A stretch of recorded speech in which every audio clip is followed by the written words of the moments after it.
ஓம்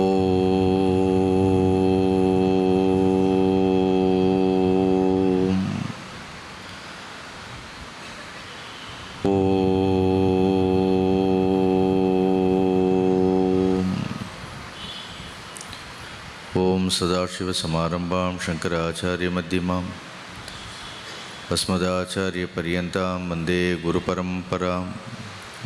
गुरुपरम्परां समस्तजनकल्याणे निरतं करुणामयं नमामि चिन्मयं देवं सद्गुरुं ब्रह्मविद्वरं गुरुर्ब्रह्मा गुरुर्विष्णु गुरुर्देवो महेश्वरः गुरुसाक्षात् परं ब्रह्म तस्मै श्रीगुरवे नमः तस्मै श्रीगुरवे नमः। ओम सहना भवतु सहनो भुनक्तु सह वीर्यं करवावहै तेजस्विनावधीतमस्तु मा विद्विषावहै। ओम शांति शांति शांति। ओम नमो भगवते वैवस्वताय मृत्यवे ब्रह्मविद्याचार्याय नचिकेतसे च। हरि ओम। இந்த கட்டோபனிடதம் இரண்டாவது அத்தியாயம் முதல் வள்ளி 4 ஸ்லோகங்கள் 5வது ஸ்லோகம் வரையிலும் பார்த்தோம். இதில் யமதர்மராஜர் நச்சிகேதனுக்கு ஏதத் வைத்தத் என்று எந்த ஒன்றை 3வது வரமாக யமதர்மராஜனிடத்தில் கேட்டாரோ அந்த ஆன்ம தத்துவத்தை எவ்வாறு அறிந்து கொள்ள வேண்டும் என்று சுட்டி காட்டுகின்றார். நம்முடைய அனுபவங்களிலிருந்து இதை எவ்வாறு அறிந்து கொள்ளலாம். சரி, ஒவ்வொரு அனுபவங்களாக எடுத்துக்கொண்டு நேற்று பார்த்தோம். இந்த பஞ்சபூதங்களுக்கு நம்முடைய இந்திரியங்களுக்கெல்லாம் எது ஆதாரமாக இருக்கின்றதோ, இந்திரியங்களுக்கும் இந்த விஷயங்களுக்கெல்லாம் அப்பாற்பட்டு எதனால் இவை அனைத்தும் இயங்குகின்றதோ அந்த ஆன்ம தத்துவத்தை நீ என்று அறிந்து கொள்ள வேண்டும் அப்படின்னு சொன்னார். அப்புறம் நமக்கு இருக்கக்கூடிய அனுபவங்கள் ஜாகிரத் ஸ்வப்னம் சுஷுப்தின்னு, இந்த விழிப்பு நிலை, கனவு நிலை, ஆழ்ந்த உறக்கம், இந்த நிலைகளை எல்லாம் எடுத்துக்கொண்டு எல்லா நிலைகளிலும் எந்த ஒரு தத்துவமானது ஊடுருவி நிற்கின்றதோ, 3 நிலைகளிலும் எந்த ஒன்று இருக்கின்றதோ, இந்த 3ற்கும் சாட்சியாக இருக்கின்றதோ, அந்த ஆன்ம தத்துவத்தை குறித்து தெரிந்தவர்கள் எதற்கும் அவர்கள் கவலைப்படுவதில்லைன்னு சொன்னார். அப்புறம் அடுத்ததாக சொல்லும் பொழுது, இதே ஆன்ம தத்துவத்தை யார் ஒருவர் மத்வதம் வேத, ஒரு வித்தியாசமான வார்த்தை, மது அத்தி என்று பார்த்தோம். மதுவை அருந்துபவராக, அப்படி மதுன்னா தேன். இங்கே கர்மத்தினுடைய பலன்களை எல்லாம் அனுபவிப்பவராக. அப்படி ஒரு கேள்வி, ஹூ இஸ் த ரியல் எக்ஸ்பீரியன்சர்னு கேட்போம். உண்மையிலே எல்லாவற்றையும் அனுபவிப்பவர் யார் அப்படின்னா, அவித்யிலிருந்து பார்க்கும் பொழுது எல்லாவற்றையும் ஜீவன் அனுபவிக்கின்ற மாதிரி தோன்றுகின்றது. So we say that jiva is the experiencer. ஜீவனே கர்மத்தையும் கர்மத்தினுடைய பலன்களையும் அனுபவிக்கின்றார். கொஞ்சம் இன்னும் ஆழமாக சிந்தித்து பார்த்தோம் என்றால்,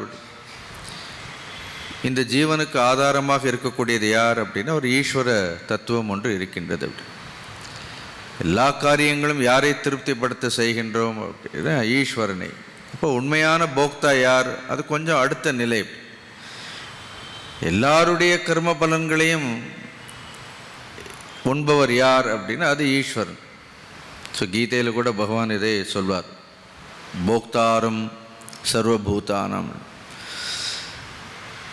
சர்வபூத மகேஸ்வரம் போக்தாரம் யஜ்ஞ தபசாம் சர்வபூத மகேஸ்வரம் சுகிருதம் சர்வபூதானம் ஞாத்வா மாம் சாந்தி முருச்சதின்னு அந்த 5வது அத்தியாயம் முடிக்கும் பொழுது போக்தாரம் யஜ்ஞ தபசாம். ஸோ எல்லாருடைய வேள்வியினுடைய பலன்களை எல்லாம் அனுபவிப்பவன் நான். ஸோ இவ்வளோ விஷயங்களையும் உள்ளே அனுபவிப்பவர் யார் அப்படின்னா ஒரு ஆன்ம தத்துவம் தான் எல்லாவற்றையும் அனுபவித்து கொண்டே இருக்கின்றது அப்படின்னு. அதுதான் மத்வதம். ஸோ யாரொருவன் இந்த ஆன்மாவை அருகாமையிலிருந்து தனக்கு அருகாமையிலேயே இருக்கின்றது என்று காண்கின்றான். அந்த ஜீவனுக்கு அருகாமையிலே இருக்கின்றது. இந்த ஜீவாத்மாவிற்கும் பரமாத்மாவிற்கும் எந்த ஒரு தொலைவும் இல்லைன்னு சொல்கிறார். இப்போ பொதுவாக கோயிலுக்கு போனால் சுவாமி எங்கேருந்து பார்க்கணும்னு நினைக்கிறோம்? எல்லோரும் என்ன நினைக்கிறோம்? கிட்ட இருந்து பார்க்கணும், கிட்ட இருந்து பார்க்கணும்னு சொல்கிறோம். நேற்று கூட ஒரு கோயிலுக்கு அழைத்து போனார்கள். இங்கேருந்து பார்க்குறேன்னு. இல்லை சுவாமிஜி கிட்ட இருந்து பாருங்கள். சரி கிட்ட இல்லை, உள்ளே போய் பாருங்கன்னு. எங்கேருந்து பார்த்தாலும் என்ன அப்படின்னா, சரி அது ஏதோ மனசு இருக்கு. என்ன அர்த்தம்? ரொம்ப கிட்ட போய் பார்த்த உடனே அது நமக்கு ஒரு திருப்தி. கிட்ட இருந்து பார்த்தோன்னா ஆனால் அது பார்க்கணுன்னு தோன்றதா இல்லையா அப்படின்னு. நிறைய இடத்துல மனிதர்கள் நிறைய செலவு செய்து பக்கத்தில் போய் பார்ப்பார்கள் அப்படி. பட் ஒரு செலவும் செய்ய வேண்டாம் அப்படின்னு. அதே இறைவன் ஜீவனுக்கு அருகாமையில் ஜீவனுடைய எல்லா செயல்பாடுகளையும் பார்த்து கொண்டே இருக்கின்றது அப்படி. ஸோ அது உள்ளே இருக்கிறது அப்படி. இருந்தாலும் அது நம்ம வெளியில் பார்க்கும் பொழுது ஒரு சந்தோஷம். கொஞ்சம் திருப்பி என்ன பண்ணணும் அப்படின்னு பார்த்தோன்னா இன்னும் கிட்ட பார்க்கலாம் அப்படி. பார்க்கறது மட்டும் இல்லை, சரி வெளியில் நம்ம எவ்வளோ பார்த்தாலும் அதுவாக ஆக முடியாது. ரொம்ப கிட்ட போய் பார்க்கலாம் அப்படின்னா. உள்ளே அருகில் பார்ப்பது மட்டும் இல்லை அப்படி.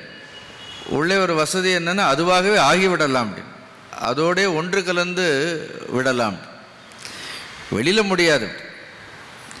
அதனால தான் ஜீவம் அந்திகாத் யார் ஒருவன் தெரிந்து கொண்டால் ஈசானம் பூத பவ்யஸ்ய, அந்த உள்ளிருக்கக்கூடிய அந்த இறைவன், அந்த பரம்பொருள், அதுவே அந்த பரமாத்மாவே தான் அது. அந்த ஜீவன் ஈஸ்வரனை அறிந்து கொள்கின்றான். எப்படி அறிந்து கொள்கின்றான்? ஈசானம் பூத பவ்யஸ்ய, கடந்த காலம், எதிர்காலம், நிகழ்காலம் என்று எல்லா காலங்களுக்கும் அதிபதியாக தானே அந்த ஈஸ்வரன் என்று அறிந்து கொள்கின்றான்.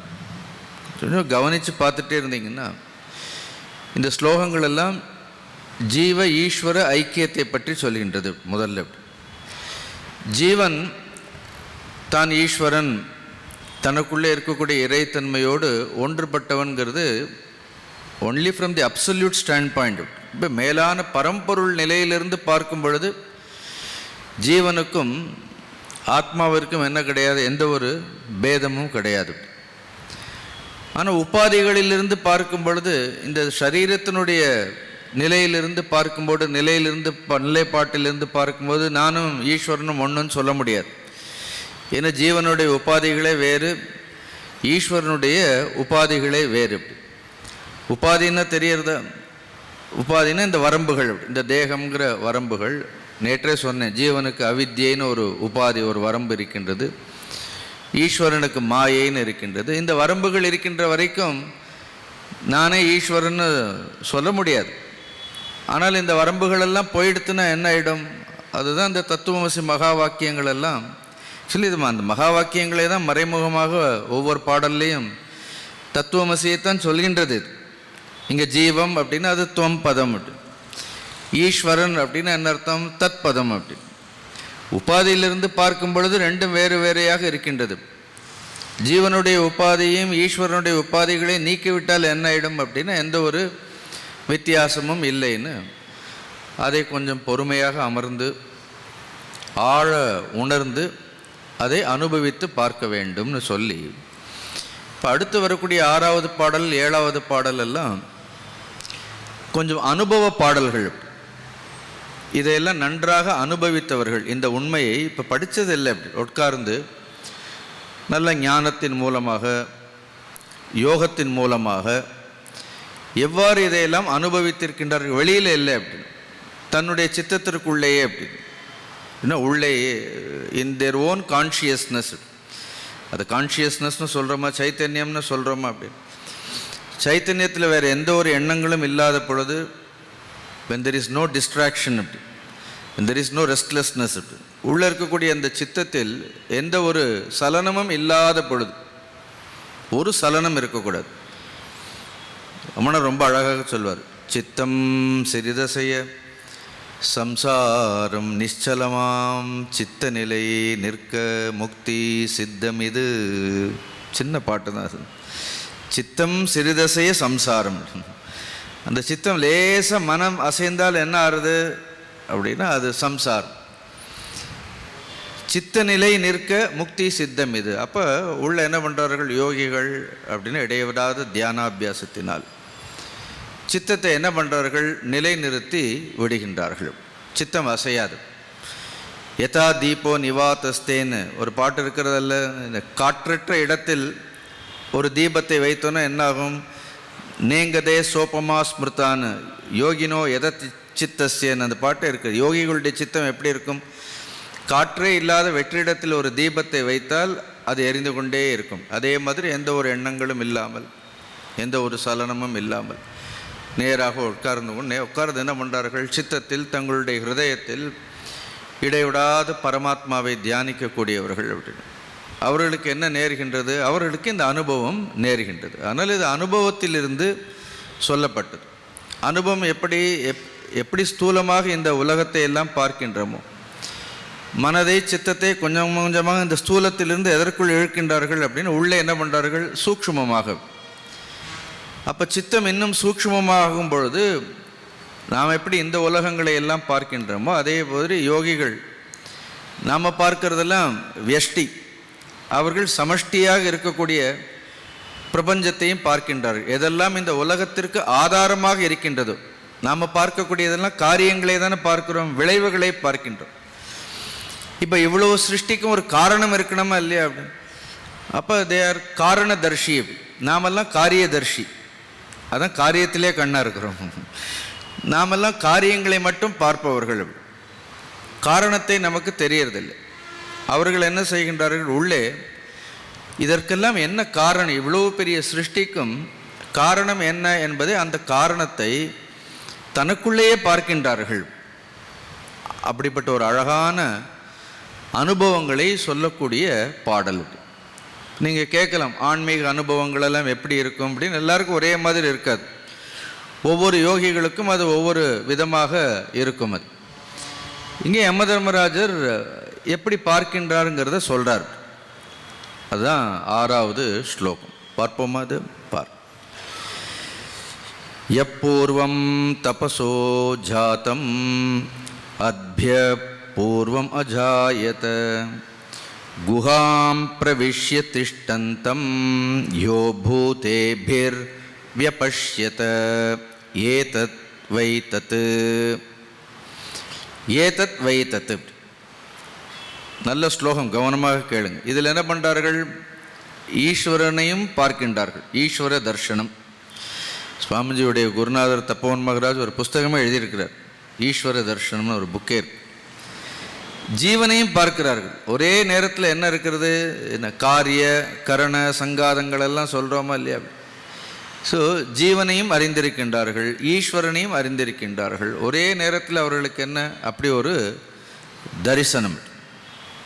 அதான் சொல்கிறார்.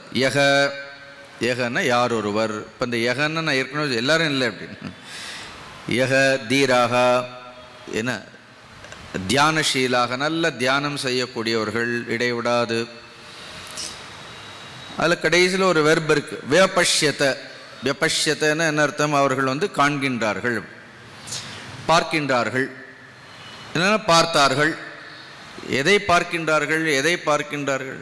அப்போ அனுபவம் தானே. பார்க்கறதுன்னு என்ன அர்த்தம், ஏதோ இப்படி அங்கே பார்ப்பவன் பார்க்கக்கூடிய பொருள் எல்லாம் ஒன்றும் கிடையாது. நீங்கள் ஏதோ மாதிரி எக்ஸிபிஷனில் பார்க்குற மாதிரி உள்ளே உட்காந்து பார்த்துட்டே இருப்பார்கள்னு அர்த்தம் கிடையாது.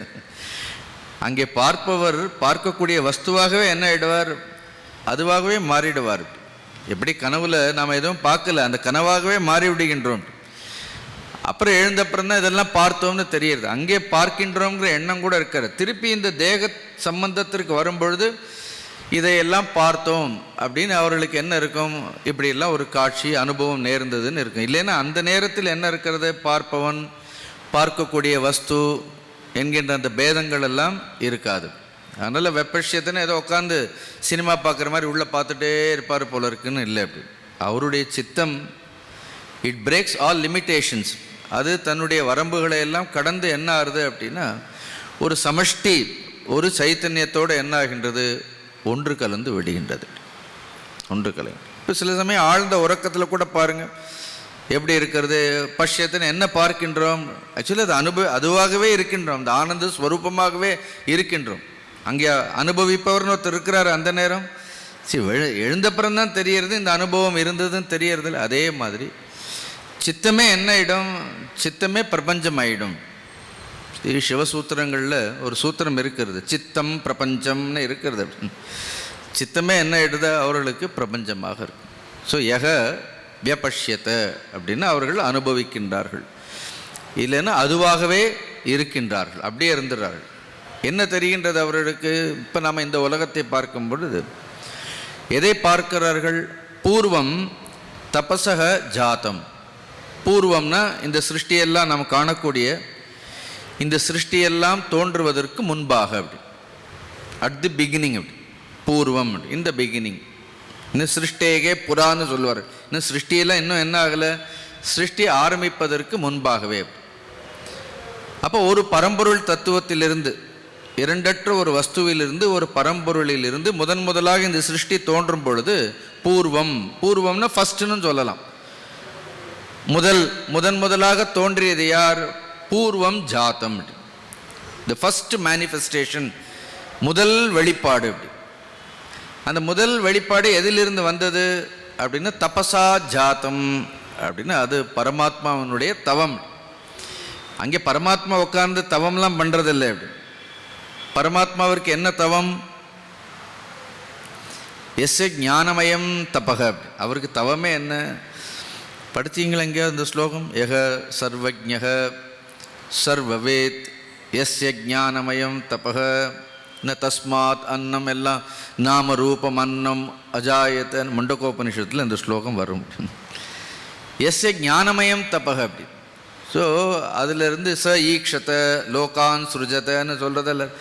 ஒரு பரம்பொருள் உள்ள இதையே பார்க்கிறார்கள் எப்படி இருக்கிறது. அந்த ஒரு பரம்பொருள் தத்துவத்திலிருந்து பூர்வம் சிருஷ்டி காலத்தில் தபசா தவத்தினுடைய வலிமையினால் ஜாத்தம். ஸோ முதல்ல தோன்றியவர் யார்?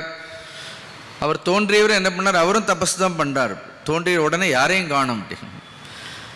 அவருக்கு அந்நியமாக என்ன இல்லை, எந்த ஒரு விஷயமும் இல்லை. அப்படி ஸோ தபசக ஜாத்தம். யார் அவர்? பிரம்மதேவர்னு சொல்கிறோம். அப்போ பூர்வம் ஜாதம் தபசகன்னா ஹிரண்ய கர்ப்பர். இப்போ அதற்கு பேர் ஹிரண்ய கர்ப்பம் அப்படின்னு சொல்கிறோம். இதெல்லாம் படித்தது தானே நீங்கள். ஹிரண்ய கர்ப்பம்னா என்ன? ஹிரண்யம்னா தங்கம் மாதிரி, கர்ப்பம்னா என்ன? அப்போ எல்லா ஹிரண்ய கர்ப்பங்கிறது என்ன? எல்லா புத்திக்கும் ஆதாரமாக இருக்கக்கூடிய ஒரு சமஷ்டி புத்தி. நம்மளுடைய புத்தியெல்லாம் தனித்தனியாக இருக்கின்றது. இங்கிலீஷில் இண்டிவிஜுவல் இன்டலெக்ட்னு சொல்கிறோம். என்ன இருக்கிறது? Total intellect. அப்போ இந்த ஜீவன் என்ன ஆயிடுறது? அதோடு ஹிரண்ய கர்ப்பத்தோடு. ஸோ இவனை சொல்லும்போது என்ன சொல்கிறோம்? இந்த ஜீவனை இதை ஜீவன்னு சொல்கிறோம். ஸோ நீங்கள் இதெல்லாம் படிச்சிருப்பார். இவனுக்கு விஸ்வம், ஏன்னா தேஜஸ், பிராக்ஞ அப்படின்னு பல பெயர்கள் உண்டா? ஏன்னா ஜீவன் விழிப்பு நிலையில் இருக்கும் பொழுது அவனுக்கு விஸ்வன்னு பெயர்.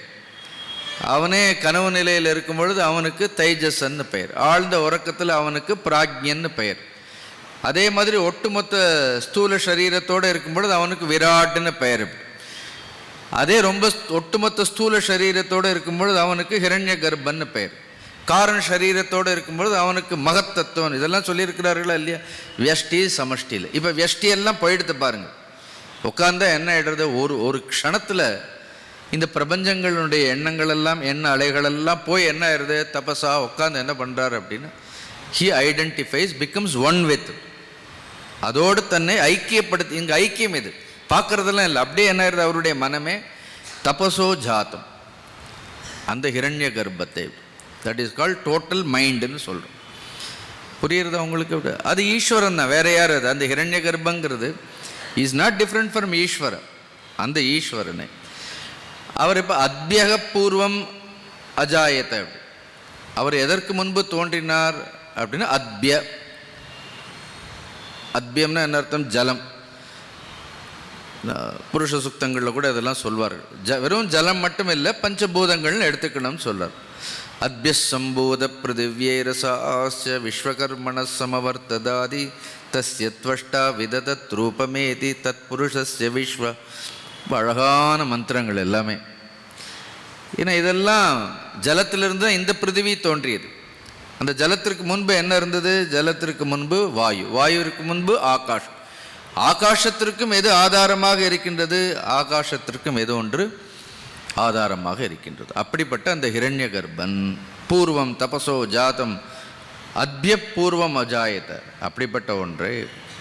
அப்படி இருந்தவர் இதையும் பார்க்கிறார்.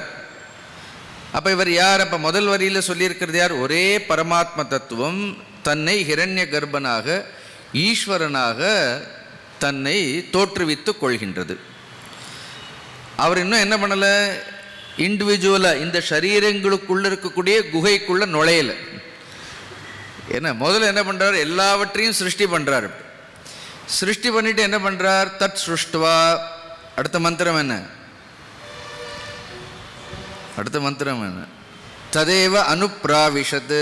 அடுத்து என்ன பண்ணுறார்? எது தான் சிருஷ்டி பண்ணமோ அந்த சிருஷ்டிக்குள்ளே அவரே என்ன பண்ணுறார் அப்படின்னு தானே நுழைகின்றார். அப்படி ஈஸ்வரனாக சிருஷ்டி செய்கின்றார். இந்த பஞ்சபூதங்களை எல்லாம் சிருஷ்டி செய்து நாம ரூபங்களை எல்லாம் சிருஷ்டி செய்த அப்புறம் பார்க்குறார். அப்படி ஒரு நாம ரூபமும் ஒன்றும் அப்படியே இருக்கிறது, எல்லாம் சிருஷ்டி செய்ததில் அப்படியே இருக்கிறது. அப்புறம் ததேவ அனுப்ராவிஷத்து. அப்புறம் தானே அதற்குள்ளே என்ன பண்ணுறார்? அதற்குள்ளே நுழைந்து என்ன ஆகிறார்? அவரே தான் ஜீவனும் ஆகின்றார். யார் சொன்ன வேதாந்தம்ங்கிறது சுவாரஸ்யம் இல்லாதது அப்படின்னு? எவ்வளோ சுவாரஸ்யம் பாரு.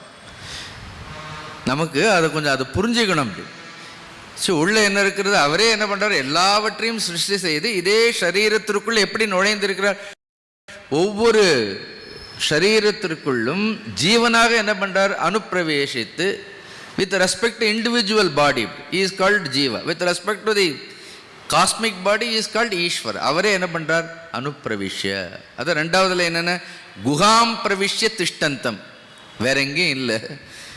எல்லாவற்றையும் சிருஷ்டி செய்த ஈஸ்வரன் எங்கே இருக்கிறார்? எல்லாருடைய ஹிருதய குகையிலும் ஜீவலட்சணமாக. இப்போ நான் சொல்கிறோம் இல்லையா? இப்போ ஜீவன் நான் யார்? இந்த நான் உண்மையிலே இவர் யார்? அப்படி வெறும் சுக துக்கங்களை அனுபவிக்கக்கூடிய சம்சாரியா? அவருக்கு எங்கேயோ அதனால் இந்த தேகத்திற்குள்ளே நுழைந்து இந்த விஷயங்களை எல்லாம் பார்க்கும் பொழுது என்ன ஏற்பட்டு விட்டது? இது சத்தியம்னு ஒரு அஜ்ஞானம் வந்துடுது. அப்படி அந்த அஜ்ஞானத்தினால தான் என்ன பண்ணுறார்? தான் ஜீவன், தான் ஈஸ்வரன் இல்லைன்னு நாம் நினைத்து அது ஒரு கல்பனை தானே. அப்படி அதனால் இந்த யோகிக்கு என்ன தெரியறது? ஒரே நேரத்தில் எல்லாவற்றையும் சிருஷ்டி செய்யக்கூடிய ஈஸ்வரனையும் தெரியறது. இதய குகைக்குள் பிரவேசித்து திஷ்டந்தம். எப்படி சொல்றார் பாருங்க? திஷ்டந்தம்னா என்ன? எப்பவும் இருக்கிறது. அது திருப்பி பிறக்கிறது, இறக்கிறது, போகிறது, பட் என்ன அது வாட்டு இருக்கிறது. திஷ்டந்தம் பிரவிஷ்ய யோ பூதேபிர். அதனால் எது இந்த பஞ்சபூதங்களோடு இருக்கின்றதோ, இந்த இதய குகையில் நுழைந்து ஷரீரத்தோடு இருக்கின்றதோ, அந்த வார்த்தை இருக்கிறதா? பூதேபிகின்னு இருக்கிறதா? பூதேபிகின்னா பூதங்கள்னா பஞ்சபூதங்கள்னா ஷரீரம். இந்த ஷரீரத்தில் ஜீவனாக இருக்கின்றதோ அதையும் என்ன செய்கின்றார்? பார்க்கின்றார். இப்போ ஒரே நேரத்தில் ஜீவாத்மா, ஈஸ்வரன், இந்த ரெண்டு உண்மையிலே யார்? பரமாத்மா. அப்படி ஒரே பரமாத்மா ஈஸ்வரனாகவும் ஜீவனாகவும் இருக்கின்றதுங்கிறத இந்த உண்மையை யார் தெரிந்து கொண்டிருக்கின்றார்களோ அதற்கு பேர் ஆத்ம ஞானம்னு பெயர். Such people are called enlightened people. Enlightened சோல்னு சொல்கிறோமா இல்லையா? அப்படி ஆன்ம விழிப்புணர்வுன்னு ஒரே நேரத்தில் பரமாத்ம தத்துவம் தெரியும், ஜீவனையும் உணர்ந்தவர்கள், ஈஸ்வரனையும் உணர்ந்தவர்கள். அப்போ அவர்களுக்கு தெரியாதது என்ன கிடையாது? எதுவுமே கிடையாது. நீ கேட்டியே ஏ தத் வை தத்து, ஒரு பிரம்மத்தை பரம்பொருளை குறித்து கேட்டாயா இல்லையா? அதுதான் இது. ஸ்லோகம் புரியுறதா உங்களுக்கு? அப்போ இங்கே ஒரே பரமாத்மா ஹிரண்ய கர்ப்பராக இருக்கின்றார். இப்போ இந்த ஸ்லோகத்தோடு ஆக்சுவலாக அடுத்த ஸ்லோகம் தேவையில்லை. ஆனால் திருப்பி அடுத்த ஸ்லோகத்தில் என்ன பண்ணுறாரு? இப்போ நம்மளுடைய சாஸ்திரங்களில் படிக்கும் பொழுது ஒரு இடத்துல ஹிரண்ய கர்ப்பம்னு சொல்கிறோம், இன்னொரு இடத்துல திடீர்னு பிராணன்னு சொல்வார்கள். அப்போ இதெல்லாம் வேறையான நமக்கு என்ன? அந்த ஹிரண்ய கர்ப்பத்தினுடைய தன்மை என்ன?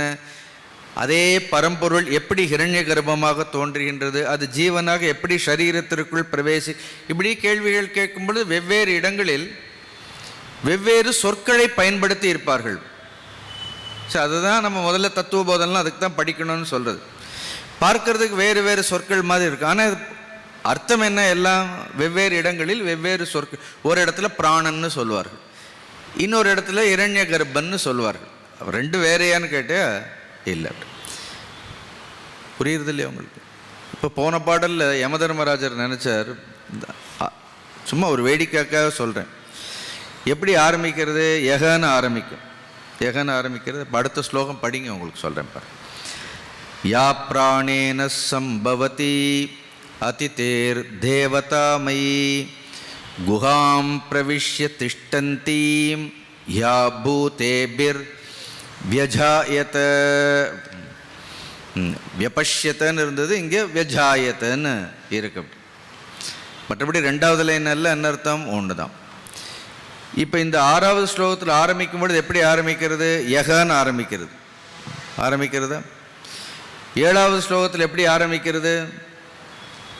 யா அப்படின்னு ஆரம்பிக்கிறது. ரெண்டாவது லைனில் ஆறாவது ஸ்லோகத்தில் திஷ்டந்தம்னு இருக்கா? சும்மா உங்களுக்கு ஒரு ஆர்வத்தை சும்மா படிக்க வேண்டாமேங்கிறதுக்கா. இதில் எப்படி இருக்கிறது? திஷ்டந்தீம்னு இருக்கிறது. அப்படின்னா என்ன அர்த்தம்? எப்போ பார்த்தாலும் பரம்பொருளை ஆண்பால்லையே சொல்கிறார்களே, ஏன் பெண்களுக்கு மரியாதையா இல்லையான்னு யோசிச்சிருப்போம். அதனால் ஒரு ஸ்லோகம் என்ன சொல்கிறது?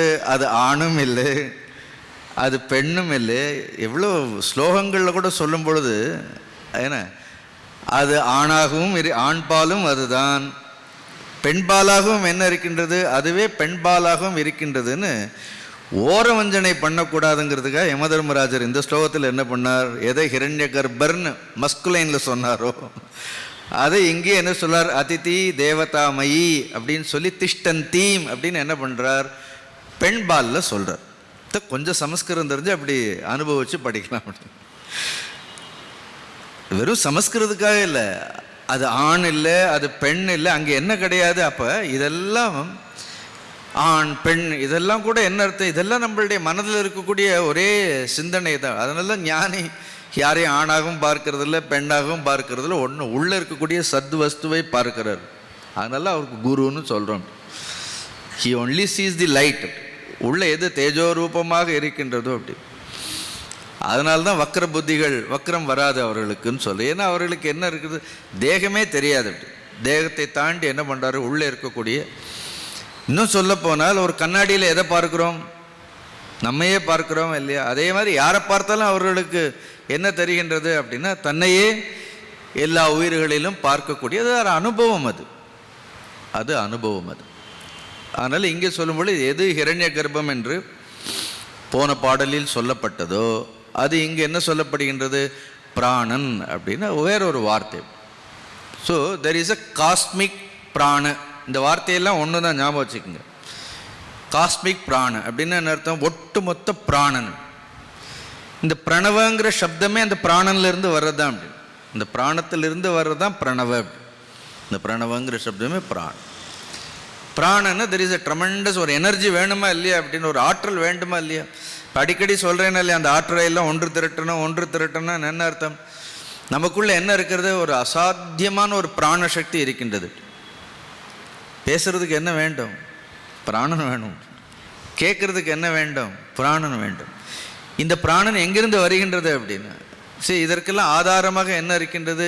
இந்த சரீரத்தில் இருக்கக்கூடிய பிராணனும் வெளியில் இருக்கக்கூடிய அந்த பிராணனும் வாயுவும் என்ன அர்த்தம்?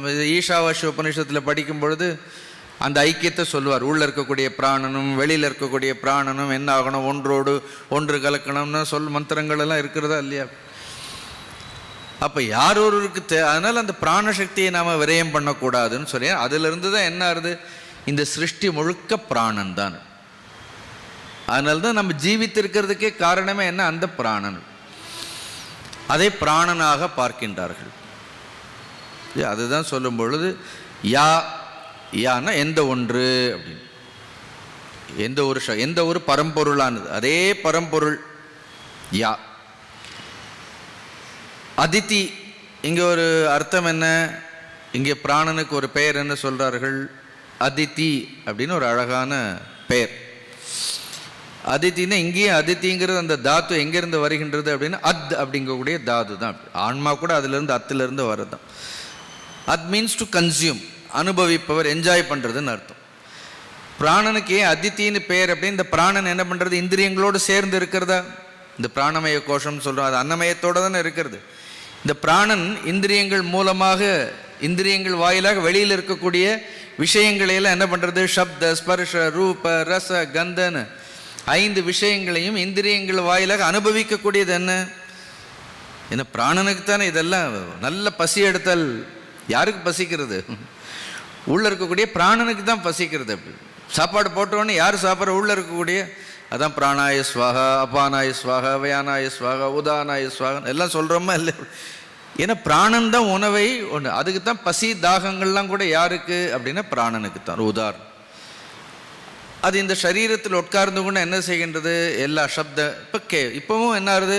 இந்த சப்தத்தை, இந்த காதற்கு பின்னாடி ஒரு பிராணன் இருக்கின்றது, அதுதான் சப்தத்தை கேட்கின்றது. எல்லா இடத்துலையும் ஸ்பர்ஷத்துக்கு கூட என்ன இருக்கும்? அந்த இடத்துல பிராணன் இல்லைன்னா நமக்கு என்ன இருக்காது? அந்த இடத்துல பிராணன் இல்லைன்னா நமக்கு அந்த உணர்ச்சியே இல்லாமல் போயிடும். அப்போ எல்லா இந்திரியங்களுக்கு பின்னணியிலும் என்ன இருக்கிறது? ஒரு பிராணசக்தி இருக்கின்றது. அது இந்திரியங்கள் வாயிலாக எல்லாவற்றையும் அனுபவிக்கின்றது. அதனால் அதற்கு பெயர் என்ன? அத். புரியுறதா? அதித்தி. அதனால் அதுக்கு பேர் யா அதித்தி. தேவதாமயி, அதுக்கு ஒரு அட்ஜெக்டிவ் கொடுத்துருக்கிறார். அந்த அதித்தி என்ன? தேவதாமயி அப்படின்னா எல்லா தேவர்களுக்கும் அதுதான் ஆதாரமாக இருக்கின்றது. அந்த பிராணன் இல்லைன்னா இந்த உலகத்தில் இருக்கக்கூடிய எந்த சக்தியும் இயங்காது. சூரியன் இயங்காது.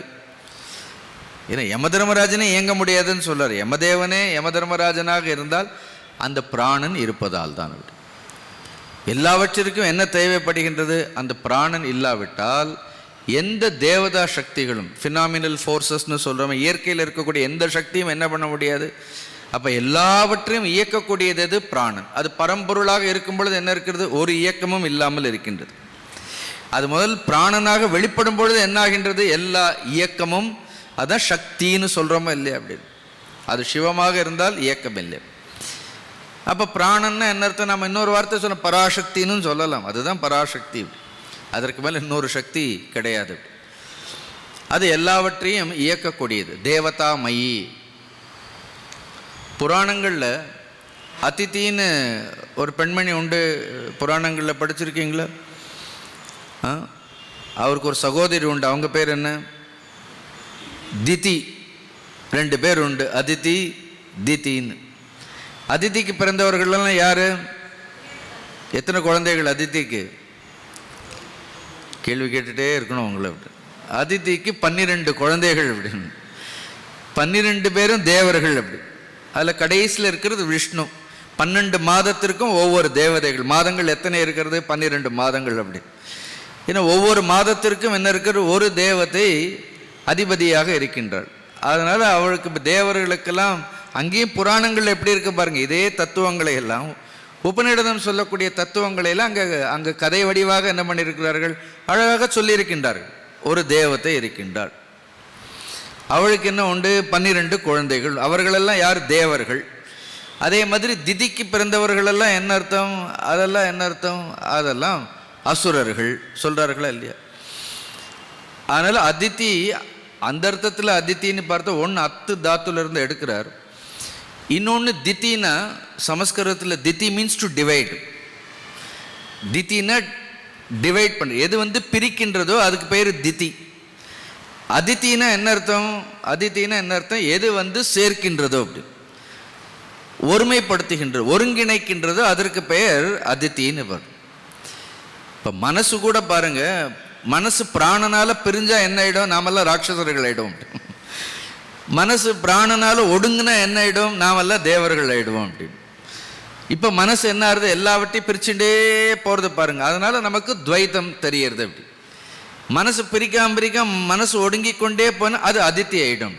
அதனால பிராணனே அதித்தியாகவும் இருக்கின்றது, பிராணனே தித்தியாகவும் இருக்கு. இது எப்படி வேண்டுமானாலும் நம்ம சுவாரஸ்யமாக ஆலோசனை பண்ணி படிக்கலாம். அப்படி பார்த்தா அதித்தி அப்படின்னா எது ஒன்று எல்லாவற்றையும் ஒருங்கிணைக்கின்றதோ. தன்னுடைய கட்டுப்பாட்டிற்குள் வைத்திருக்கின்றது. அதனால் யா அதிதி, அந்த அதிதி தேவதாமயி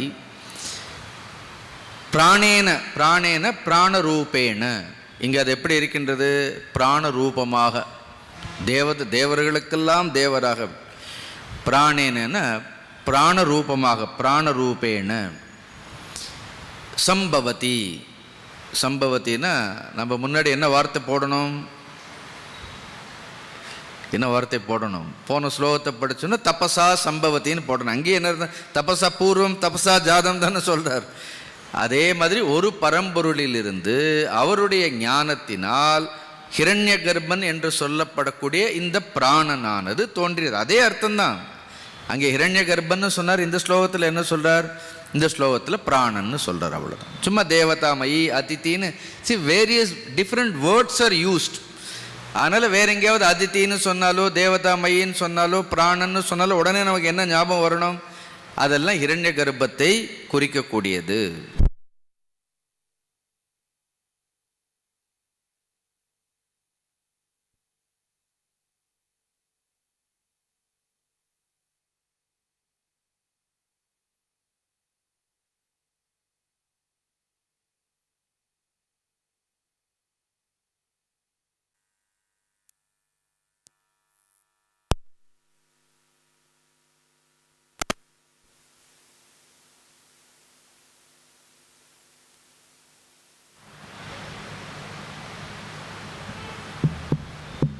வந்துடுச்சு.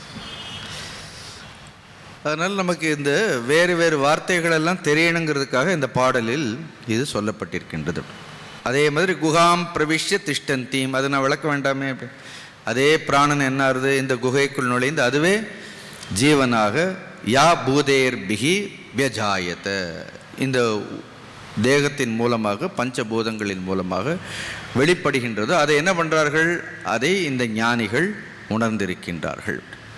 இது இந்த ரெண்டு ஸ்லோகமும் ஹிரண்ய கர்ப்பத்தை பற்றி, அதுவே ஈஸ்வரனாகவும் ஒரே பரம்பொருள் ஹிரண்ய கர்ப்பன்கிற ஈஸ்வரனாகவும், தேகத்தில் இந்த தேகத்தில் எப்படி இருக்கிறார்? அவரே எவ்வாறு ஜீவனாகவும் இருக்கின்றார். அதனால் ஒரு பேதமும் கிடையாது. அதனால் இந்த தேக பாவனை போயிடுத்துன்னு வைங்க. நான் தேகம்ங்கிற அந்த பாவனை போயிடுத்துன்னா என்ன ஆகிடும்? நான் ஈஸ்வரன் அப்படிங்கக்கூடிய அந்த பாவனைங்கிறது ஏற்படுங்கிறதுக்காக சொல்கிறார்கள். இதெல்லாம் என்ன அர்த்தம்? இதெல்லாம் வெவ்வேறு பாவனைகள். அடுத்து பாருங்க, அடுத்து கொஞ்சம் வித்தியாசமான பாடல். திருப்பி நாம் பயன்படுத்தக்கூடிய பல வார்த்தைகளை இதிலையும் சொல்கிறார். நல்ல உதாரணத்தோடு சொல்கிறார். இதை மட்டும் பார்ப்போம். அரண்யோர் நிகிதோ ஜாத வேதா கர்ப்ப இவ சுப்ருதோ கர்ப்பிணி பிஹி திவே திவ ஈட்யோ ஜாக்ரவத் பிஹி ஹவிஷ் மத்பிர் மனுஷ்யே பிரக்னிஹி ஏதத் வைதத். இதே படிக்கிறதே மூச்சு விடாமல் படிக்கணும் போல இருக்கு. இந்த ஸ்லோகங்களே வாயில் முதல்ல இதில் உள்ள நுழையணும் அப்படின்னு. ஸோ கொஞ்சம் வித்தியாசமான ஒரு ஸ்லோகம். ரொம்ப ஒன்றும் கஷ்டம் இல்லை. நான் ஒரு சின்ன இன்ட்ரோடக்ஷன் கொடுத்துட்டு அவங்களுக்கு புரிஞ்சிடும். எதை நாம் முதல்ல ஹிரண்ய கர்ப்பம்னு சொன்னோமோ, அடுத்து பிராணன்னு சொன்னோமோ, அதுக்கு இன்னொரு பெயர் அவர்கள் சொல்லக்கூடிய பெயர் அக்னி அப்படிங்கிறது பெயர். ஒவ்வொரு இடத்துல ஒரே பரம்பொருள். அதான் சொல்லி வாசாரம்பணம் நாமதேயம்னு என்ன அர்த்தம்? ஒரே பரம்பொருளே வெவ்வேறு அதனால் குழப்பங்களெல்லாம் பரம்பொருள் இல்லை. இந்த வார்த்தைகளெல்லாம் கேட்கும் பொழுது என்ன ஆகிடுறது அப்படின்னா, ஒவ்வொரு இடத்துல ஒவ்வொரு வார்த்தைகளை கேட்கும் பொழுது நமக்கு ஒரு குழப்பம் வருதா இல்லையா? அதனால் எல்லா வார்த்தைகளும் பரம்பொருளைத்தான் குறிக்கின்றது. அதனால் இருக்கக்கூடியது ஒரு பரம்பொருள் தான். அதுதான் வெவ்வேறு நாம ரூபங்களாக அது காட்சி அளிக்கின்றதுங்கிறது புரியணுங்கிறதுக்காக சொல்கிறார். இங்கே அக்னியை குறித்து சொல்கின்றார்கள், அக்னியை வழிபடுகின்றார்கள். நான் இதை சொல்லிடுறேன், அப்புறம் இந்த ஸ்லோகம் ஈஸியாக புரிஞ்சிடும், ஒன்றும் கஷ்டம் இல்லை. ஏன் இங்கே அக்னியை சொல்கின்றார்கள் அப்படின்னு, இந்த சிருஷ்டியில் நாம் காணக்கூடிய இந்த சிருஷ்டியில் பஞ்சபூதங்கள் இருக்கின்றது. ஆகாசம் இருக்கின்றது, வாயு இருக்கின்றது, அக்னி, அப்புறம் ஜலம், பிருத்திவி. ஆகாசத்தை பார்க்க முடியாது, வாயுவை பார்க்க முடியாது. முதலாக எதை நம்மால் பார்க்க முடியும் அப்படின்னா, அக்னி ஒன்றிற்குத்தான் ரூபம்ங்கிறது உண்டு. அப்படி அதனால் இந்த முழு சிருஷ்டியுமே எதிலிருந்து தோன்றியதுன்னு என்று சொல்கின்றோம். இந்த நாம ரூபங்கள் எல்லாம் எதிலிருந்து தோன்றியது? அக்னியிலிருந்து தோன்றியது. அதனால தான் சாந்தோக்கியம் முதலிய உபநிடதங்கள் ஆரம்பிக்கும் பொழுது எதிலிருந்து ஆரம்பிச்சிடுவார்கள்? இந்த 3 பூதங்களிலிருந்து ஆரம்பிப்பார்கள், அக்னியிலிருந்து. அதுக்காக மற்ற 2 பூதங்கள் இல்லைன்னு சொல்லலை. நாம் காணக்கூடிய இந்த பிரபஞ்சம் எல்லாமே அக்னியிலிருந்து தோன்றுகின்றது. அதனால்தான் பண்டைய காலங்களில் நாம் பெரிதாக கடவுள்களை வணங்கவே இல்லை. சமீப காலங்களில் தான், புராண காலங்களில், இப்பொழுதுதான் ராமர் காலம் கிருஷ்ணர் காலம்லாம் வந்தப்புறம்தான் நாம் நிறைய உருவங்களை வணங்க ஆரம்பித்தோம். கோவில்கள் எல்லாம் கட்டி உருவங்களை எல்லாம் நாம் வணங்க ஆரம்பித்ததெல்லாம் மச் லேட்டர். இல்லைன்னா இந்த சனாதன தர்மம், இந்துக்கள் பெரும்பாலாக இறைவனாக அவர்கள் எதை வழிபட்டார்கள்? இல்லைன்னா இறைவனை எதில் வழிபட்டார்கள் அப்படின்னா அக்னியில் தான் வழிபட்டார்கள். ஏன்னா அக்னியிலிருந்து தான் என்ன ஆகுது? எல்லா உருவமும் தோன்றியதால் இந்த முழு பிரபஞ்சம் எதுன்னு கேட்டால் உடனே என்ன சொல்லுவார்கள்? அக்னி தான் பிரபஞ்சம். ஒரு கேள்வி மகாபாரதத்தில் உண்டு, கோ அதிதிஹி சர்வபூதானாம். சர்வபூதானாம் கோ அதிதிஹி அப்படின்னு எல்லாருடைய எல்லா உயிரினங்களுக்கும் யார் அதிதி அப்படின்னா அக்னிஹி அதிதிஹி சர்வபூதானாம். அந்த அக்னிங்கிறது என்ன இருக்கிறது? எல்லோருக்குள்ளும் இருக்கின்றது. அப்போ எல்லாமே அக்னியிலிருந்து ஆரம்பித்தது. அதனால் ஈஸ்வரனுக்கு இணையாக நாம் எதை வழிபட்டு இருக்கின்றோம்? அக்னியை வழிபட்டு இருக்கின்றோம். இப்போ திருவண்ணாமலை போகிறீங்களா இல்லையா? அந்த திருவண்ணாமலையில் இருக்கக்கூடிய அது எதை குறிக்கிறது? அது அதுவும் பார்த்து அது சிருஷ்டி. இந்த கல்பத்தில் சிருஷ்டி தோன்றிய இடம்னு சொல்கிறார்கள். இந்த கல்பத்தில், இந்த பிரம்ம கல்பத்தில் சிருஷ்டி தோன்றிய இடம் அது. அது சுவாமி எந்த ஸ்வரூபமாக இருக்கிறார் அப்படின்னா அக்னி ஸ்வரூபமாக அங்கே இருக்கிறார். ஆமாம், அக்னியிலிருந்து தான் எல்லாமே தோன்றியது. இந்த அக்னி 2 விதமாக இருக்கின்றதுன்னு இந்த பாடல் சொல்கின்றது, அவ்வளோதான்.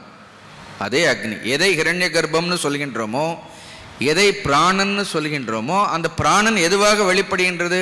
அதிலிருந்து தான் ஆகாசம் வெளிப்பட்டது, அதிலிருந்து தான் வாயு வந்தது, அதிலிருந்து என்ன தோன்றியது?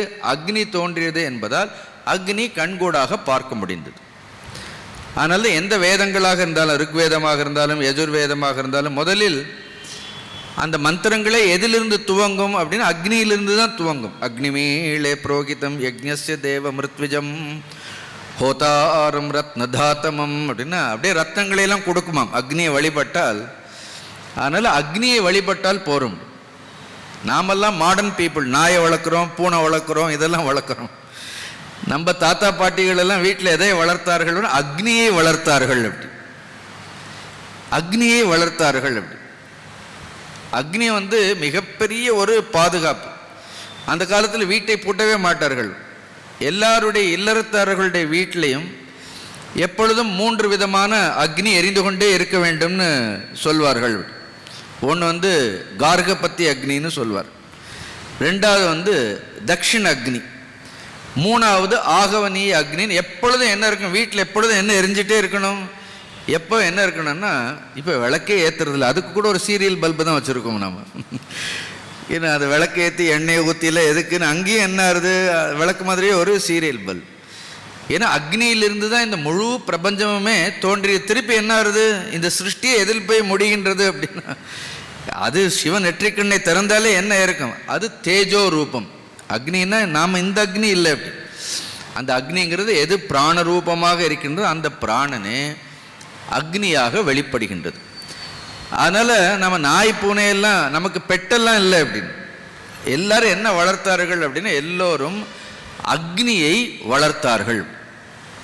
அக்னி இஸ் தி கிரேட்டஸ்ட் ப்ரொடெக்ஷன். இப்போ கூட தந்திர சாஸ்திரங்களில் என்னுடைய குருநாதர் கூட எனக்கு ஒரு மந்திரம் கொடுத்தார். சொன்னார் 48 நாள் 108 தடவை இதை தொடர்ந்து சொன்னால் உன்னை சுற்றி ஒரு அக்னி வளையம் இருக்கும்னு சொன்னார். இது நான் உனக்கு கொடுக்குற பாதுகாப்புன்னு ஒரு தடவை சொல்லி ஒரு அக்னி மந்திரம் தந்திர சாஸ்திரங்களிலிருந்து எடுத்து கொடுத்தாரு. அப்போ இந்த அக்னியை டெய்லி நாம் எதை உபாசிக்கின்றோம்? நாமெல்லாம் யாரை உபாசிப்பவர்கள் அப்படின்னா நாமெல்லாம் அக்னியை உபாசிப்பவர்கள். எந்த தெய்வ, அதனால தான் யஜ்ஞங்கள் யாகங்கள் எல்லாம் இப்போ ஒரு கணபதி ஹோமம் பண்ண நல்லா பண்ண அந்த அக்னியே கணபதி ரூபமாக எடுத்துடும். அக்னிக்கு எந்த ரூபத்தையும் எடுக்கக்கூடிய ஆற்றலும் உண்டு அப்படின்னு. அதனால சில நேரம் யஜ்ஞங்கள் எல்லாம் பண்ணும்போது பார்த்தா அந்த யஜ்ஞங்கள்ல என்ன பண்ணலாம் அப்படின்னு அந்த ரூபங்களை எல்லாம் பார்க்கலாம். ஓம்காரத்தை பார்க்கலாம், அதில் அந்த ரூபத்தை பார்க்கலாம். அக்னியை என்ன பண்ணும், அந்த அக்னியினுடைய ஜுவாலைகள் அதற்கு என்ன உண்டு. அந்த அக்னியினுடைய புராணங்களில் சொல்லும் பொழுது அக்னியை ஒரு தேவனாக, அப்புறம் ஸ்வாகா தேவின்னு அந்த அக்னிக்கு என்ன இருக்கிறது, ஒரு மனைவி இருக்கிற மாதிரி, அதெல்லாம் கதைகள். ஆனால் பிராணன் தான் அப்படி, ஃபயர் அக்னின்னு சொல்கிறோம். அந்த அக்னிங்கிறது என்ன அர்த்தம், அது அணையாமல் இருக்க வேண்டும், அதை அணைக்காமல் பார்த்துக்கணும், அணைஞ்சிடக்கூடாது. அக்னி அணைஞ்சிடுச்சுன்னா என்ன இடம், இப்போ கரண்ட் போன மாதிரி தான் அப்படின்னு. ஸோ அந்த அக்னி தான் பிராணன் அப்படின்னு. உள்ளே இருக்கக்கூடிய அந்த பிராணனும் என்ன அர்த்தம், இப்போ கொழுந்துட்டு எரிஞ்சுட்டே இருக்கு. நம்ம தூங்கும்போது கூட என்ன எரிஞ்சுட்டே இருக்கிறது, நாம் தூங்கும்போது கூட ஏன்னா நம்பிக்கையோடு தூங்குறோமோ இல்லையா, ஏன்னா உள்ளே இருக்கக்கூடிய அக்னி என்னாகும், அது அணையாதுன்னு. நாம் தூங்கும்போது அவர் நான் வெளியில் போயிட்டு வரேன்னு நினச்சாருன்னு நம்ம யாரும் தூங்கவே மாட்டோம் அப்படின்னு. நமக்கு தூங்குறதுக்கே பயம் வந்துட்டு, இவ்வளோ சேர்த்து வச்சுட்டு தூங்க போனோன்னு அக்னி அவர் அணையிறது இல்லை அப்படி. நாம் உறங்கும் போது கூட யார் விழித்திருக்கின்றார்கள், உள்ளே என்ன இருக்கிறது, ஒரு அக்னி ஸ்வரூபமாக. அப்போ அந்த ஆன்மாவை எவ்வாறு உபாசிக்க வேண்டும் அப்படின்னா அக்னி ஸ்வரூபமாக உபாசிக்க வேண்டும். சும்மா ஒரு தம் சைஸ் ஒரு அக்னி. நீங்கள் சாப்பிட்றதுக்கு முன்னாடி கூட இல்லை சாப்பிட்டப்புறம் நீங்கள் இந்த மந்திரத்தை கூட சொல்லுங்க. அகம் வைஸ்வானரோ பூத்வா பிராணினாம் தேகம் ஆசிரிதக பிராணாபானசமாயுக்தா பச்சாமியன்னம் சதுர்விதம். இந்த மந்திரம் இருக்கா? சாப்பிட்டுட்டு என்ன பண்ணணும், சாப்பிட்ட உடனே கொஞ்சம் கண்களை மூடி, இல்லைன்னா சாப்பிட்றதுக்கு முன்னாடி ஒரு சின்ன அக்னி ஜுவாலையை வயிற்றிற்குள்ள நினைத்து கொண்டு இந்த மந்திரத்தை சொன்னால் ஜீரணம் பிரச்சனைகளே வராது, வயிற்றுக்கோளாரே வராதுன்னு சொல்கிறார்கள். அப்படி அது மந்திரமாகவே இருக்கின்றதுன்னு சொல்கிறார்கள். அப்போ நம்மளுடைய உணவை ஜீரணிக்கிறது கூட என்ன அர்த்தம், இந்த உணவை ஜீரணிக்கிறது கூட உள்ள என்ன இருக்கிறது, ஜாட்டராக்னி வைஸ்வானர் அக்னி அப்படின்னு சொல்கிறோம். பேசுறது கூட என்ன அர்த்தம், அக்னி தான். பார்க்கறது கூட என்ன அர்த்தம், அக்னி அப்படின்னு. அதனால சப்த ஸ்பர்ஷ ரூப ரச கந்த எல்லாமே என்ன இருக்கிறது, உள்ள என்ன இருக்கிறது அப்படின்னா அக்னியாக இருக்கு. புகையாக வரக்கூடாது, புகையக்கூடாது அப்படி. You should be like a fire. அதனால தான் தங்கத்தை தூக்கி எதில் போடுறோம், தங்கத்தை தூக்கி ஏன் அக்னியில் போடுறோம் அப்படின்னா அக்னி இஸ் தி பெஸ்ட் பியூரிஃபயர். அக்னி ஒன்று எல்லாவற்றையும் தூய்மைப்படுத்தக்கூடியது அப்படி. அதனால்தான் அந்த யோகிகளுக்கு என்ன அர்த்தம், ரெண்டு விதமான அக்னி இருக்குது. ஒரு அக்னிக்கு பெயர் அதி யஜ்ஞம் அக்னின்னு பெயர், ரெண்டாவது அக்னிக்கு பெயர் அத்தியாத்மம்னு பெயர். இப்படி ரெண்டு அக்னி இருக்கிறது. அதி யஜ்ஞம் என்றால் வெளியில் இருக்கக்கூடிய அக்னியானது, அத்தியாத்ம அக்னின்னு என்ன அர்த்தம், உள்ளே இருக்கக்கூடிய அக்னியானது. இந்த அக்னியை எப்படி அந்த காலத்தில் எப்படி எடுப்பார்கள்னா அரணிக்கட்டையை வைத்து எடுப்பார்கள். அதில் ஒரு அரணிக்கட்டைக்கு பெயர் என்ன, உத்திர அரணின்னு பெயர். இன்னொன்று என்ன, அதம அரணின்னு பெயர். அந்த உத்திர அரணி அதுதான் அதி யஜ்ஞம், அது ஈஸ்வரன். கீழே இருக்கக்கூடியது அத்தியாத்மம்னு ஜீவன். ஆக்சுவலாக அதுதான் கடைஞ்சி என்ன பண்ணணும், ஆத்மானம் அரணிம் கிருத்வா பிரணவம் சோத்தராரணிம் ஞான நிர்மித நாபியாசாத் பாஷம் தகதி பண்டித. உபனிஷத்து இன்னொரு மந்திரம் சொல்லும், ஏன்னா ஆத்மாவையே கீழான அரணியாக பிரணவத்தை மேலான அரணியாக வைத்து பிரணவமே அக்னின்னு சொல்றார். புரியுறது இல்லையா உங்களுக்கு இந்த மந்திரங்கள் எல்லாம்? அப்போ என்ன சொல்ல, எல்லாமே எதுவாக இருக்கின்றது, அக்னியாக இருக்கின்றது. அதனால் அந்தணர்கள் அக்னி காரியங்களை எல்லாம் செய்யும் பொழுது வெளியில் இருக்கக்கூடிய அக்னியை அவர்கள் வணங்குகின்றார்கள், அது யோகம். அதனால் வெளியில் இருக்கக்கூடிய தேவர்களை எல்லாம் திருப்திப்படுத்தி நமக்கு வேண்டியதையெல்லாம் என்ன பண்ணுறார்கள், நமக்கு வேண்டியதையெல்லாம் அந்த அக்னியின் மூலமாக பெற்று கொடுக்கின்றார்கள். ஆனால் யோகிகள் என்ன பண்ணுறார்கள், அதே அக்னியை வெளியில் வழிபடுவது கிடையாது. அதே அக்னியை என்ன செய்கின்றார்கள், அதே அக்னியை அவர்கள் உள்ளே தியானிக்கின்றார்கள். அது யோக அக்னி ஆயிடும். ஒரு வேள்வியை வெளியில் செய்தால் யாகம், அதே வேள்வியை உள்ளே தியானமாக செய்தால் அது யோகம் ஆயிடும்.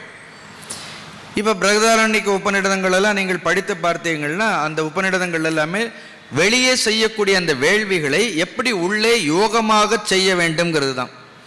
அந்த கட்டோபநிடத புக்கம் தமிழில் வரட்டும், நீங்கள் அதை அப்புறம் படித்து பாருங்கள்.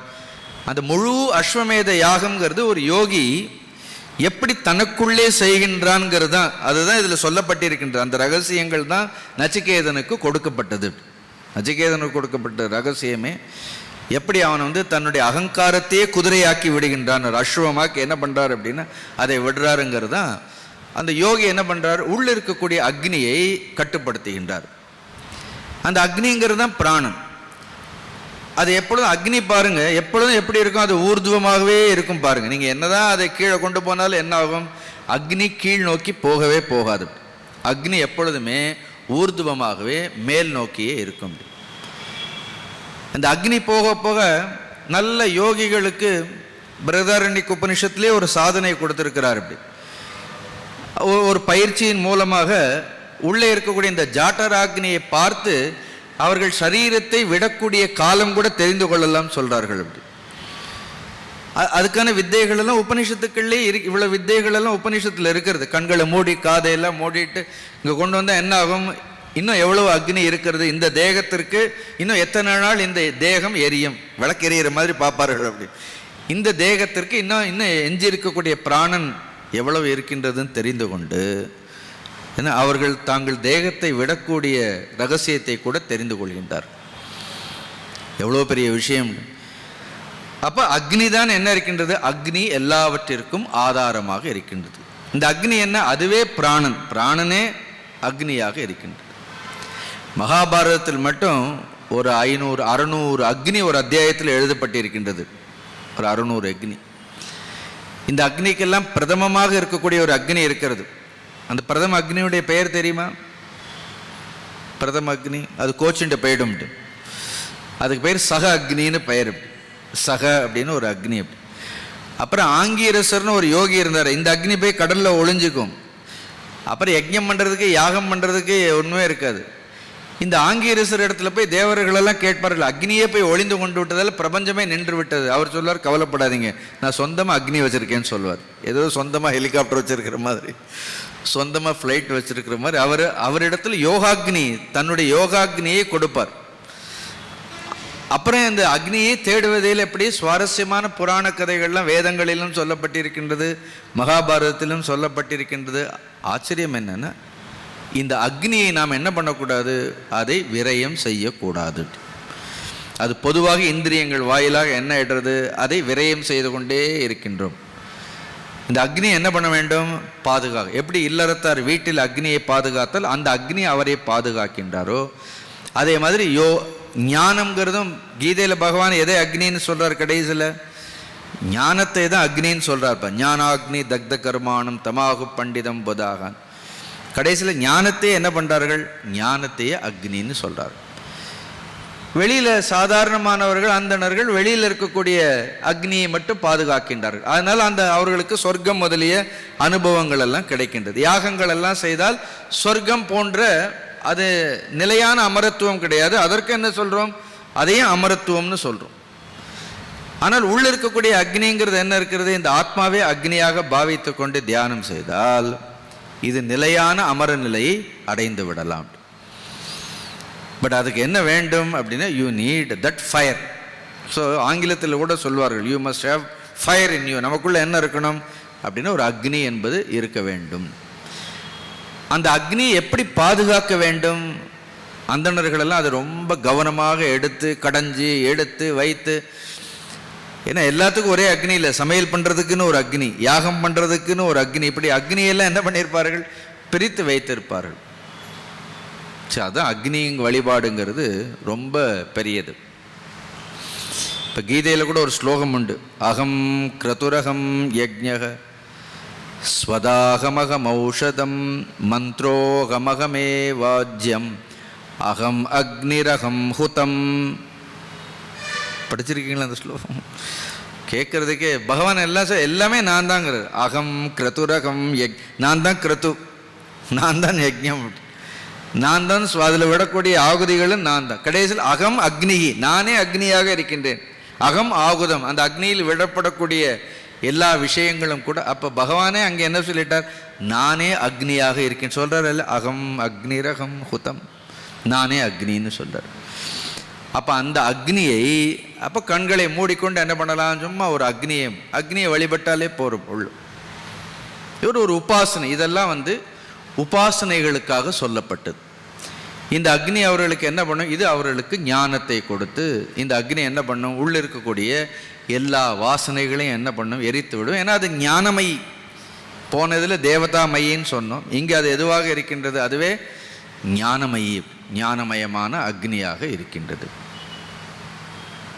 புரிஞ்சது இல்லையா? இவ்வளவுதான் இந்த ஸ்லோகம். இன்னும் விளக்கலையேன்னு சொல்லாதீங்க, தான் விளக்கம் இதுக்கு. நீங்கள் அதில் அந்த மந்திரங்களுக்கு அர்த்தம் சொல்லணும்னா அதுக்கு ஒரு நல்ல உதாரணம் சொல்றார். இந்த அக்னியை எப்படி பாதுகாக்கணும்னா, கர்ப்ப இவ சுப்ருதோ கர்ப்பிணி பிகி இருக்கா? கர்ப்பிணி பிகி, எப்படி கர்ப்பிணி பெண்கள் கர்ப்பக தன்னுடைய வயிற்றில் இருக்கக்கூடிய கர்ப்பத்தை சுப்ருதக எவ்வளவு கவனமாக பாதுகாக்கின்றார்களோ, அப்படி சில பாதுகாக்கணும்னு சொல்ல, அப்படி கவனமாக இருக்கணுங்கிறார்கள். உதாரணம் உபனிஷத்து சொல்லக்கூடிய உதாரணம் பாருங்க. கர்ப்பிணி பெண்கள் தன்னுடைய கர்ப்பத்தை எவ்வாறு அந்த நேரத்தில் என்ன சாப்பிடணும், எப்படி எந்திரிக்கணும், எல்லா நேரம் கவனமாக பாதுகாக்கின்ற மாதிரி அரண்யோ நிகிதோ ஜாதவேதக, அரண்யன அந்த அரணிக்கட்டையிலிருந்து, நிகிதக கடையப்பட்ட, என்ன ஒரு அந்தணராக இருந்தால் வெளியில் கடையிறார், யோகியாக இருந்தால் என்ன பண்ணுறார்? அந்த அக்னி என்ன பண்ணுறார் அப்படின்னா பிரணவத்தினாலே என்ன பண்ணுறார்? பிரணவங்கிற அக்னியை கடையிறார். அவ்வளோ. நிகிதகன்னா என்ன அர்த்தம்? ஜஸ்ட் அந்த அரணியிலிருந்து எடுக்கப்பட்ட அந்த அக்னி. அந்த அக்னிக்கு ஒரு பெயர் என்ன? ஜாதவேதஸ். அக்னிக்கு பெயர் இது உபநிடதங்கள்லையும் சொல்லும், ஜாதவேதஸ். துர்கா சுக்தம் ஆரம்பிக்கும், அதுலேயும் ஜாதவேதஸ் தானே சொல்கிறோம். அதுவும் ஜாதவேதஸ்னா என்ன அர்த்தம்? ஜாதவேதஸ்னா எல்லாவற்றையும் அறிந்ததுன்னு அர்த்தம். ஜாத மீன் அறிதல், வேதனை, ஜாத மீன்ஸ் எவ்ரி திங், வேதனை என்ன அர்த்தம்? அறிதல், அனைத்தையும். ஸோ அரணிக்கட்டையிலிருந்து எடுக்கப்பட்ட அந்த அக்னியானது எவ்வாறு கர்ப்பிணி பெண்கள் கர்ப்பத்தை பாதுகாக்கின்றார்களோ அவ்வாறு பாதுகாத்து, திவே திவே, அந்த மந்திரத்தில் திவே திவேன்னு இருக்கும், அதுக்கு அடுத்து ஒரு ஈகாரம் வர்றதால அந்த ஏகாரம் ட்ராப் ஆகும். இல்லைன்னா திவே திவேன்னு ஒவ்வொரு நாளும், நித்தியம், நித்தியம்னா என்ன அர்த்தம் சொன்னேன்? நியமம், நியமத்தோடு என்ன பண்ணும்? ஈட்யக, ஈட்யகன்னு என்ன அர்த்தம்? அதான் அக்னி மீளேனா ஈடேன்னு அர்த்தம். ஈட்யகன மஸ்ட் பி வர்ஷிப். அதை என்ன பண்ண வேண்டும்? அதை வணங்க வேண்டும். அந்த அக்னியானது உபாசிக்கப்பட வேண்டும்.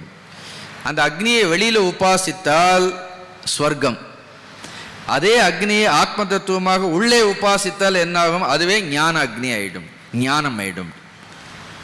அதனால்தான் என்ன சொல்றார்கள்? எப்படி யாரெல்லாம் உபாசிக்கின்றார்கள், எப்படி உபாசிக்க வேண்டும்? சின்ன சின்ன ஜாக்ரவத் பிகி, ஜாக்ருவத் பிகி. ஜாக்ருவத் பிகின்னு என்ன அர்த்தம்?